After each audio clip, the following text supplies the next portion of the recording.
Good morning, सुप्रभात, केम छो, सलाम। उम्मीद है आप सब लोग बेहतर होंगे, अपना ध्यान रख रहे होंगे।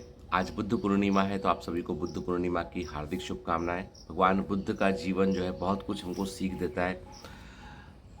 भगवान बुद्ध ने जो है वो बहुत कुछ त्यागा, और उस ज़माने में जब कुछ नहीं था, ना सोशल मीडिया था, खबरें फैलाने का साधन बहुत मुश्किल था, तब उन्होंने लाखों करोड़ों लोगों को अपना अनुयायी बनाया उन्होंने, जो उनके दिखाए गए पथ पर आगे बढ़े।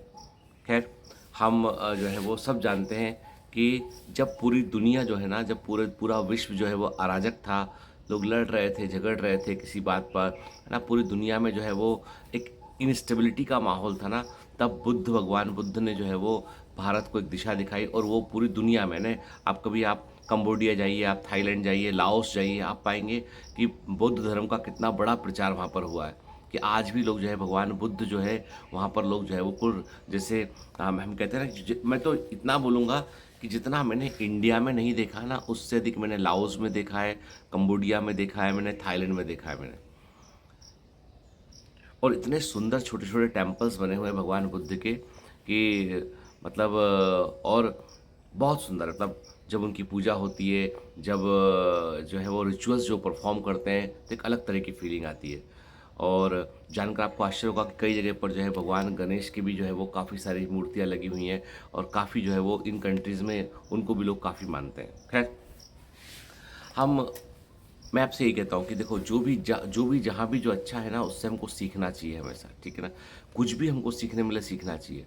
अब मैं क्या देख पा रहा हूँ, मैं देख पा रहा हूँ कि जैसे ही जो है वो ऑफलाइन क्लासेस शुरू हुई ना, तो कुछ बच्चे जो है वो अपने, मान लो कोई शिमला से बच्चा आया हुआ है, कोई बच्चा जो है जम्मू से आया हुआ है, वहाँ का वेदर अलग होता है, भोपाल का वेदर अलग होता है। भोपाल में तो अभी 43-44 डिग्री सेल्सियस टेम्परेचर चल रहा है। दिन के समय मतलब भयंकर गर्मी है। हालांकि जब आप क्लासरूम में होते हैं तब वहाँ पे एसी चल रहा होता है, तो बच्चे जो है वो कपड़ा भी ओढ़े होते हैं। हालांकि 26 पर भी एसी अच्छा खासा काम करता है, तो कई बच्चों को जो है उतना उस टेम्परेचर की भी हैबिट नहीं, जो यूपी से बिहार से आए। खैर, सब, लेकिन होता ये है कि दिन में तो बच्चों को बाहर निकलने की जनरली मनाही होती है हमारे यहाँ पे, लेकिन टेम्परेचर भोपाल में बहुत ज़्यादा है। इस हाई टेम्परेचर में क्या होता है कि कई बार जो है वो स्वेटिंग अधिक होती है, तो डिहाइड्रेशन की संभावना होती है, तो खूब पानी पीना चाहिए हमको, ठीक है। दूसरा ये कि बाहर का आउटसाइड जो है वो ऐसा खुला हुआ फूड जैसे मक्खी मक्खी हो, उसको थोड़ा अवॉइड करना चाहिए, ताकि है ना हम बीमार ना हो जाएं। थोड़ा सावधानी बरतनी होती है कुछ दिन, है ना। ये जो हीट स्ट्रोक की सिचुएशन है ना, मई के महीने में मुझे लगता है हार्डली 1 वीक का समय और है। उसके बाद जून में तो यहाँ पे थोड़ा भोपाल में रेनी सीजन हो जाता है, तो फिर उसके बाद वेदर जो है का बोला प्लीजेंट हो जाता है। मतलब भोपाल का वेदर जो है वो मई के बाद जो है वो कंपेरेटिवली प्लीजेंट दिखाई पड़े। सितंबर में थोड़ी सी गर्मी होती है, पर इतनी भयंकर नहीं होती है। तो मतलब वेदर चेंजेस को भी बच्चों को जो है वो, अरे जब आप घर से बाहर पढ़ने निकलते हैं ना, तो आपको पढ़ने के अलावा आपको बहुत सारी बाधाओं का सामना करना पड़ता है। मेस का खाना उतना अच्छा नहीं होता है ना, रहना भी उतना कंफर्टेबल नहीं होता है, अकेलापन खाया जाता है, बोरियत भी लगती है, और स्वास्थ्य में भी थोड़ी समस्या आती है। लेकिन बेटा, ये सब छोटे छोटे बैटल्स हैं, छोटे छोटे बैटल्स हैं, इनको हमेशा फाइट करके आपको आगे निकलना होता है। जो बच्चे ऑनलाइन में पढ़ रहे होते हैं, उनके पास में ये वाला कंफर्ट होता है कि वो अपने घर में रह के पढ़ रहे होते हैं, लेकिन कई जगह पे माहौल नहीं होता है। पर तब भी मैं कहता हूँ कि रिसोर्सेज कम है आपके पास में, पैसा कम है आपके पास में, कि आप बाहर रहने को उतना अफोर्ड नहीं कर सकते हैं, तो भी जो है वो, मैं कहता हूँ वैसे में ऑनलाइन किसी वरदान से कम नहीं। क्योंकि जो बच्चे ऑफलाइन पढ़ रहे हैं वो भी जान रहे हैं इस बात को कि सर लोगों ने ऑनलाइन में भी कोई कसर नहीं छोड़ी थी। मतलब ये बिल्कुल नहीं किया था कि ऑनलाइन में कम पढ़ा रहे, ऑफलाइन में ज़्यादा पढ़ा रहे, नहीं। ऑफलाइन में सिर्फ एक माहौल प्रेजेंट है, एक माहौल, एक कंडक्टिव इन्वायरमेंट प्रेजेंट है। क्लोज मॉनिटरिंग पॉसिबल है कि मैं देख पाता हूँ कि आपकी कॉपी में क्या चल रहा है, क्या नहीं कर पा रहे हैं आप लोग, क्यों गलत गलत कर रहे हैं, वो देख पाता हूँ मैं, ठीक है। तो एक फोर्स ऊपर से काम कर रहा होता है। लेकिन जो डिसिप्लिन बच्चे हैं वो ऑनलाइन में भी बहुत अच्छा कर सकते हैं। और बायोमेंटर्स जो है वो ऑनलाइन में टारगेट बैच के लिए वो जो है वो सालों से ना, 8वां बैच है ये, 8वां टारगेट बैच लॉन्च हुआ है इस साल। तो मतलब, और सबसे मतलब अभी इस पिछले 7 टारगेट बैच से जो है वो तकरीबन अब तक जो 16,000 बच्चे एमबीबीएस में सेलेक्ट हो चुके गवर्नमेंट कॉलेज के अंदर, 24 का रिजल्ट आएगा तो ये आंकड़ा और बढ़ जाएगा, ठीक है। तो पॉइंट ये है कि हमको, मतलब जो सफलता है ना, वो तो हमारे अपने अंदर है, ठीक है। हमको किस तरह का एनवायरनमेंट हम अफोर्ड कर सकते हैं, किन रिसोर्सेज का हम यूज़ बेहतर तरीके से कर सकते हैं, वो हमको सोचना है बेटा, ठीक है ना। अब कई लोगों ने मुझसे कहा कि सर अकेलापन लग रहा है, बोरियत हो रही है, तो बड़े अच्छा, मेरे पास एक किताब है, बुलंद इरादे निश्चित कामयाबी, ठीक है ना, याद रखो। जब तक आपके इरादे बुलंद नहीं होंगे ना बेटा, तब तक आपको जो है छोटी-छोटी बातें डराती रहेंगी। अपने इरादों को बुलंद कीजिए। जब आप सोच लिए हैं कि मुझे ये कर गुज़रना है, तो कर गुज़रना है। मैं ऑफ़लाइन वाले बच्चों से बोलूँगा कि बेटा जब आप दम लगा के यहाँ तक आ गए हो ना, तो अब रुको, टिको मैदान पर टिको। हार कर नहीं भागते कमांडोज़, वो टिके रहते हो। और जो ऑनलाइन वाले बच्चे, उनसे मैं बोलूँगा कि बेटा आप बिल्कुल कम मत आप समझो अपने आप को। आपके लिए भी वो सब कुछ प्रेज़ेंट है जो सब बाकी लोगों के लिए है, ठीक है ना? है ना? तो आपको भी मैदान पे एक बार लग गए तो बस अपना कमरा डिसाइड कर लो, जगह डिसाइड कर लो, टाइम डिसाइड कर लो, बस बैठ के पढ़ना है। मैं इतना चाहता हूँ कि आप जो है वो सब लोग जो है वो खूब जमकर मेहनत करें और एक बेहतर रिजल्ट प्रोड्यूस करके दें हमको, है ना? मैंने कहा ना आपसे कि मुझे अपने अर्जुन की तलाश आज तक है कि कौन मेरा अर्जुन होगा। 720 आउट ऑफ 720 स्कोर करेगा, जो AIR 1 स्कोर करेगा, कौन मेरा अर्जुन होगा, मुझे आज तक उसकी तलाश है। कहते हैं तलाशने से तो भगवान मिल जाता है, मैं तो अपना अर्जुन तलाश रहा हूँ कि कौन है जो जो इसको हासिल कर कर दिखाएगा। तो एक बुक है बुलंद इरादे निश्चित कामयाबी, उसमें लिखते हैं वो, मैंने देखा है कि जो लोग सक्रिय होते हैं, एक्टिव होते हैं और दुनिया में होने वाली हर चीज़ में गहरी रुचि रखते हैं, उनकी ऊबने, कुंठित होने या थकने की संभावना कम होती है। आप चीज़ों में जितना ज़्यादा शामिल होते हैं, आपका उत्साह उतना ही ज़्यादा हो जाता है।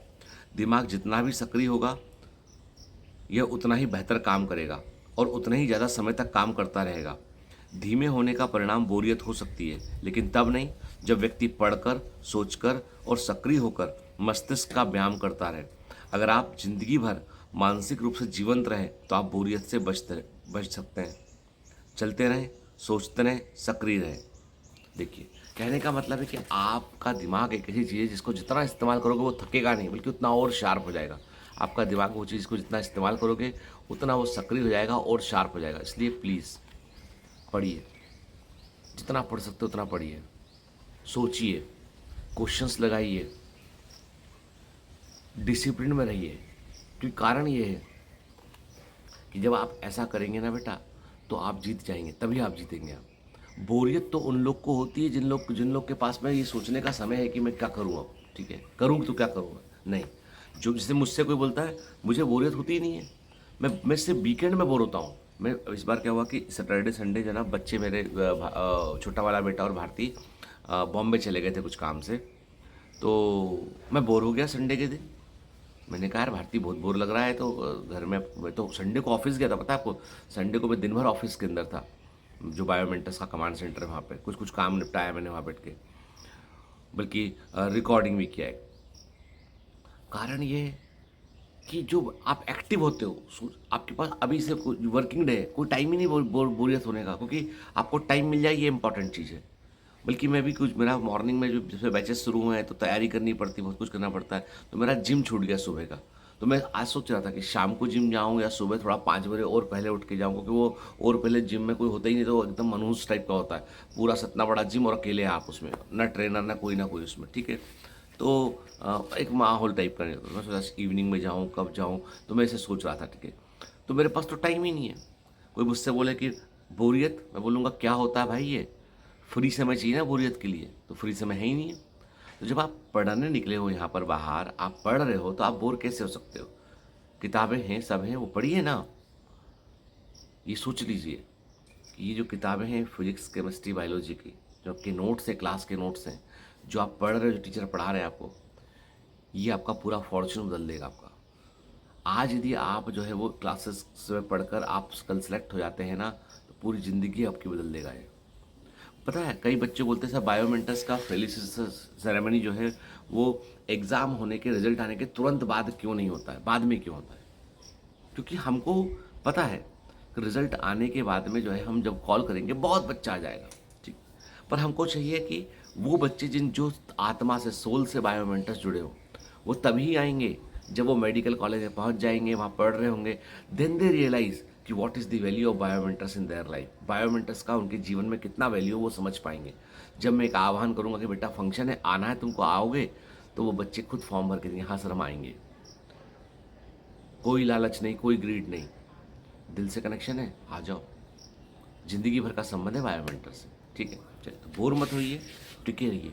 मैदान पर जो टिके रहेगा वही जीतेगा। और जो झड़ जाएगा, जो निकल जाएगा, वो कहाँ से जीतेगा? चलिए, have a great day, all the best, bye bye.